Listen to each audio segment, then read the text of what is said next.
অগাস্টের 5 তারিখে যে উত্তেজনা এবং যেই শক্তি নিয়ে যেই ঐক্যবদ্ধভাবে আমরা শত্রুর মোকাবেলা করেছি, আমাদের ছাত্র জনতা বুক পেতে দিয়েছিল, জীবন দিয়েছিল, সেই ঐক্যের কোথাও কোনো চির ধরে নাই, কোনো ফাটল ধরে নাই। সে কথাটা দুনিয়ার সামনে প্রকাশ করার জন্য এটা করেছি। আমরা কোনো দুর্বলতার থেকে এখানে আসি নাই। আমরা এখনো সেই জাতি, যেই জাতি এই 5ই আগস্ট থেকে আমরা যাত্রা করেছিলাম স্বৈরাচারী সরকারকে বিদায় দিয়ে, সেই জাতি এখনো সেই সজাগ আছে, সে মজবুত আছে। সে মজবুত জিনিসটা দুনিয়ার সামনে তুলে ধরা। তারা যেন মনে করছে যে এর মধ্যে ঠান্ডা হয়ে গেছে। ওটা ঠান্ডা আমরা হই নাই, আমরা সেই সতেজ।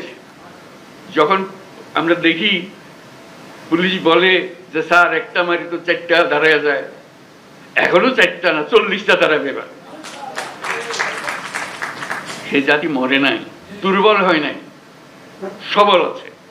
আপনাদেরকে আজকে উপস্থিতিটা শুধু সেটা জানানোর জন্য, আমাদের সবার মনে সেটা জাগিয়ে দেওয়া। এটা আমাদের থেকে ছিনিয়ে নেওয়ার কোনো অবকাশ, কোনো শক্তি নাই। যে যত ষড়যন্ত্র করুক, যত অপপ্রচার করুক, যত কিছুই করুক, আমাদের থেকে এটা ছিনিয়ে নিতে পারবে না। কারণ আমাদের রক্ত এখনো শুকায় নাই। আমাদের দেয়ালে দেয়ালে যে লেখাগুলো আছে আসা যাওয়ার পথে রোজ পড়েন, সেগুলো মুছে যায় না এখনো, দগদগ করছে এগুলো এখনো। সেটা আমাদের বুকেও দগদগ করছে। কাজে আমরা সেই শক্তিমান জাতি, আমরা লড়াই করব।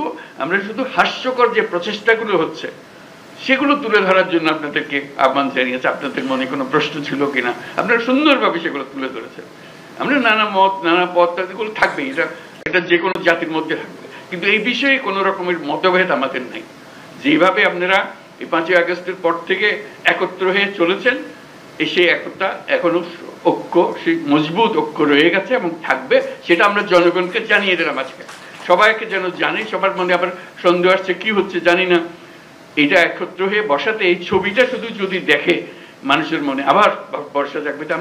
আমরা তো করে যাইনি, আমরা তো এই জাতি এই মজবুত অবস্থাতে আমরা এখনো আছি।